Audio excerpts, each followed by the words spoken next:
Welcome back to my channel. If bago ka pa lang sa channel ko, welcome to our family. So this is Jameline ang maghahatid sa inyo ng panibagong kalaman na siguradong magagamit niyo.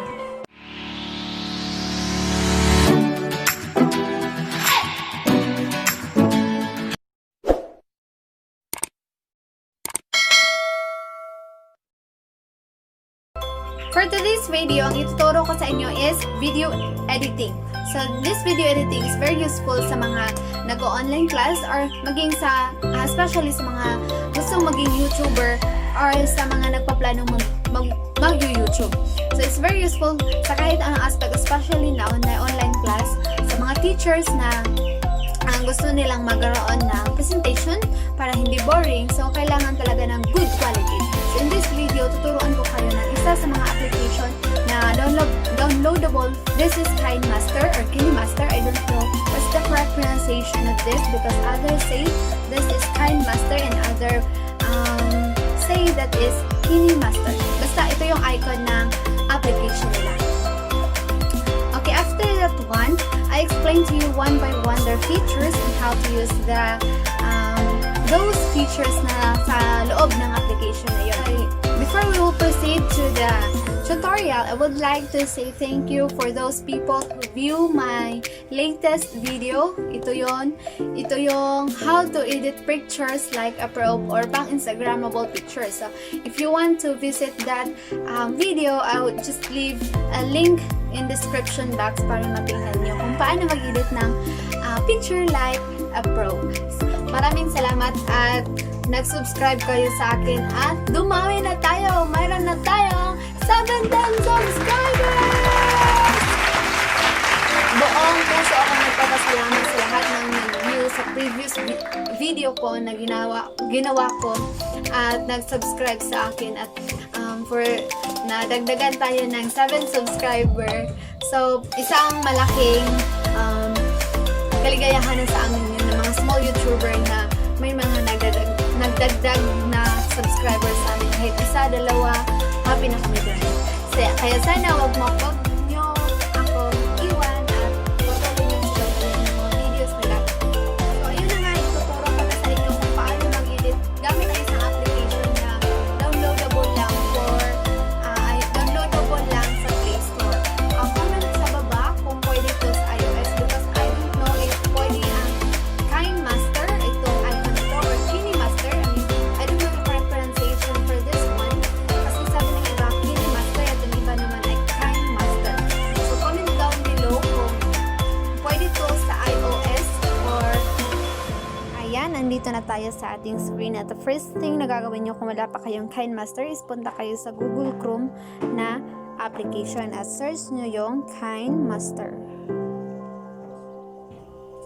So, ito yung KineMaster. Ito yung video editor video maker. So, make incredible videos on your phone, tablet, or Chrome, and blah blah blah blah. So, just click the install button. And in my case, so since meron na akong KineMaster or KineMaster sa cellphone ko, so ito yung lalabas. Open, tsaka install. If wala naman sa install, just click the install and wait to maghintay lang kayo para ma-install yung KineMaster. So, open na natin. So, let's open our application. So, ito yung kalalabasan. Ito yung nasa display button niya pag i-open niyo siya. So, since meron na akong mga video na inedit, so ito yung mga last or previous na mga video na inedit ko. At ang nakagandahan ng application nito is, kung hindi mo na kayang mag-edit, pwede mo siyang i-cancel lang, just click the cancel button and then pwede mo siyang balikan kung gusto mo i-continue yung edit. So, if ever tapos na, just click this one, this icon. So, pwede mo na siyang i-save.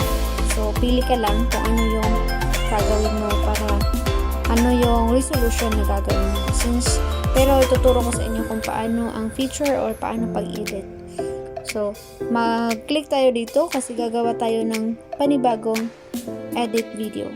So, if you're doing a YouTube or YouTube video. So, it is advisable na gamitin tong ratio na to, 16:9. So, ayan. Ito na yung screen natin. Now, what you're going to do is media. What is media? So, ito yung i-import mo na mga gusto mo video or picture. So, example, this one. So, ito yung video ko kanina. So, ito yung mag-import tayo ng dalawang video. So, ang dami kong video kasi hindi pa ako masyadong marunong. So, ayan. So, pang ilang take bago pa ako nakapili ng video. So, pili tayo ng video, this one. So, once you click this video, ito yun yung mga feature na pwede nyo gawin. Pwede nyo siyang i-cut. Trim to left head, trim to right of playhead, split playhead. So, trim to left. So, pag ganyan nyo, pag i-click nyo tong trim to left, mawawala yung nasa left portion niya. At kung iti-trim nyo naman yung right, mawawala ang right portion nito kung hanggang saan itong tinatawag nating cursor ba to sa computer. I don't know what's the exact term of this one. Itong may itong may salungguhit or itong may linya. So, mawawala yung right if i-click mo yung right playhead. What if split playhead? So, ganyan lang yung magagawa. So, pwede kayo mag-insert ng feature dito sa for this one.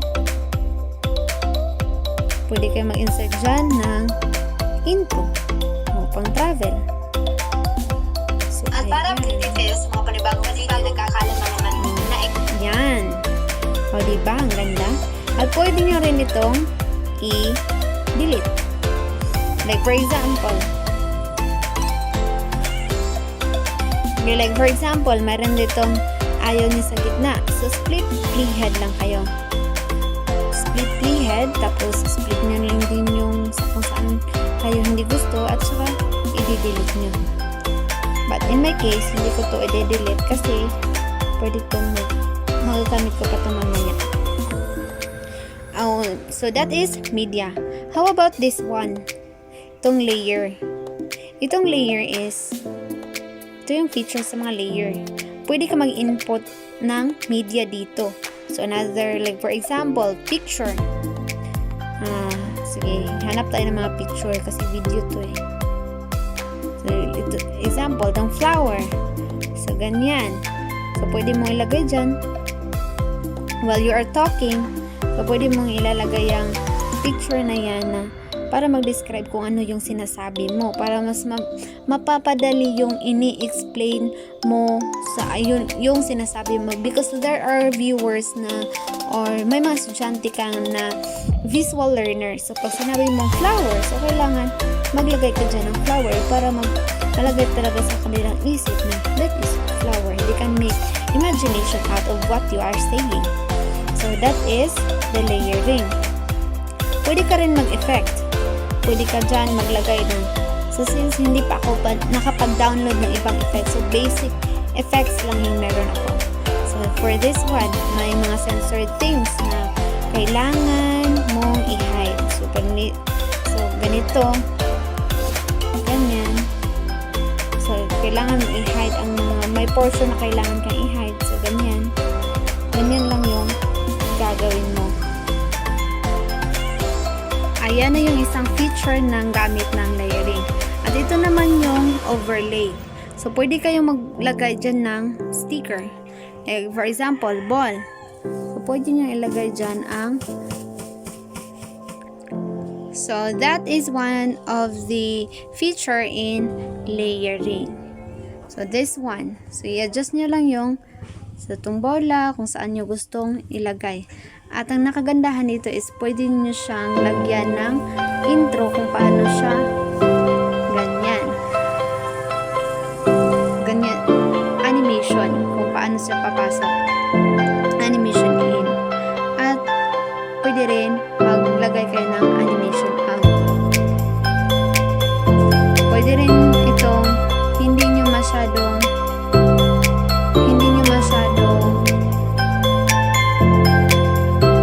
ipaklaro. And then brightness, color, you can change the color of the ball if you want to. And of course, pwede nyo siyang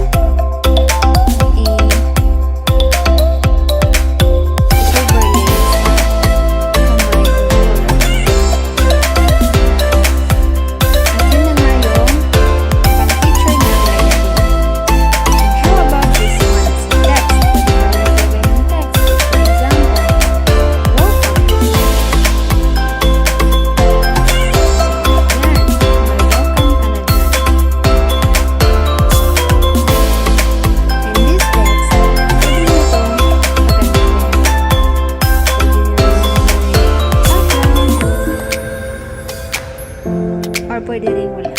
I-enable lang nyo lang rin. And another feature is handwriting. So, kung gusto nyo mag-draw, kung you're good at it, so pwede kayong mag-draw. Pili lang kayo ng colors. Ganyan. Ganyan. So, pwede nyo lang gawin. And the good thing about this one is pwede kang mag-voice over. So, allow nyo lang.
At pwede rin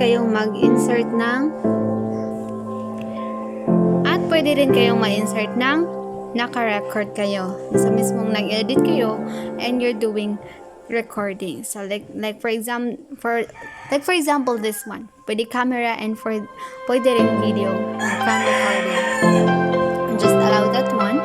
At saka ganyan. Pwede na kayong mag-video ng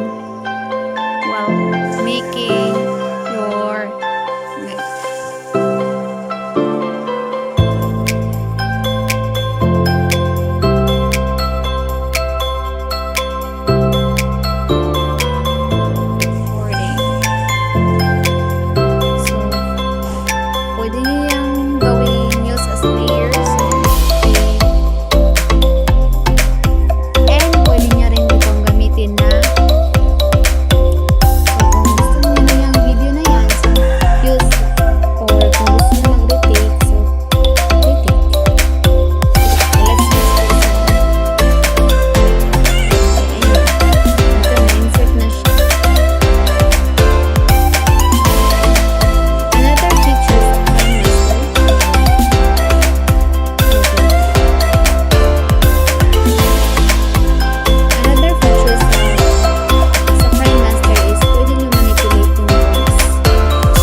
voice. So click this cut button or scissor and then split play head, or gusto nyo i-delete itong portion na to, you can easily delete that one.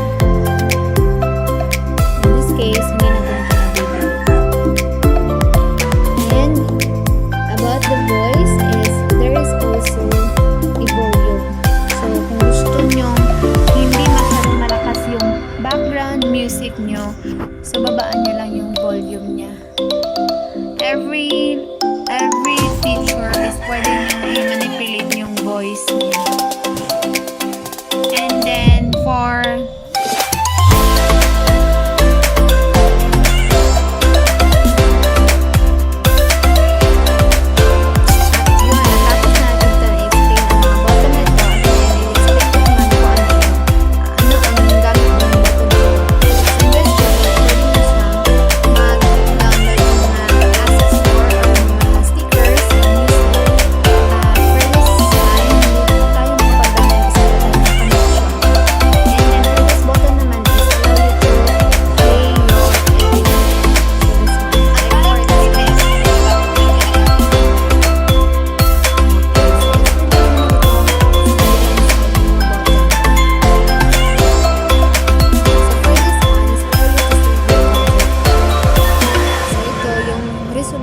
pili lang kayo ng resolution.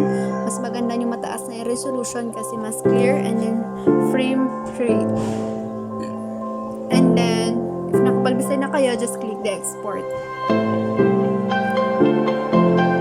And then for this one naman is allow you to make a volume progress. So, for example, is gusto mo yung mayroong intro, so pag enter ng video mo is merong fade in ng start ng project, so enable mo lang yan.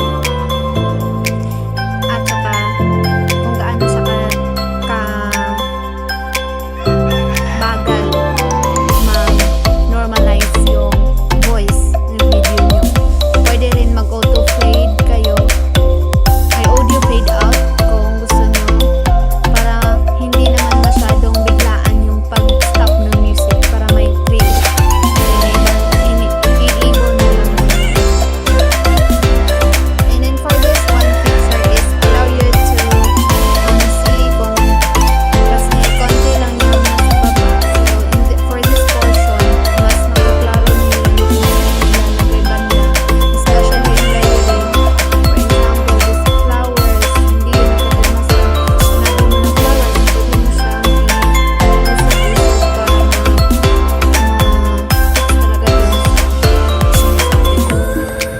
ayan, ito yung screen niya, screen button. Okay. So that one, nasolve na tayo dito. And for this one is allow you to start. Like for example, dito na kayo sa pang-class at malayo-malayo na. Hassle naman kung ganyan-ganyan na kayo. So, just simply click this button para mabalik siya sa simula.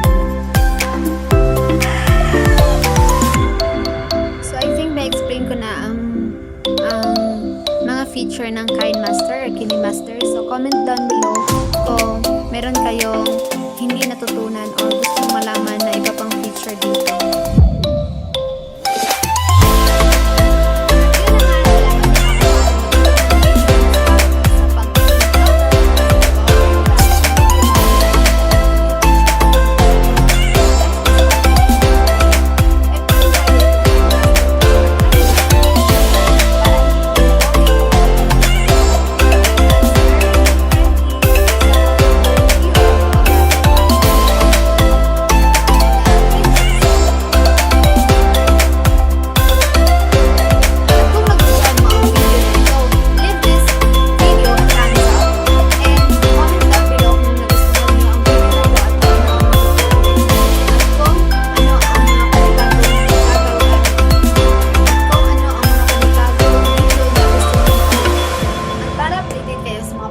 Video na gagawin ko at malaman nyo kung ano ang mga panibagong nakalaman naman na i-share ko.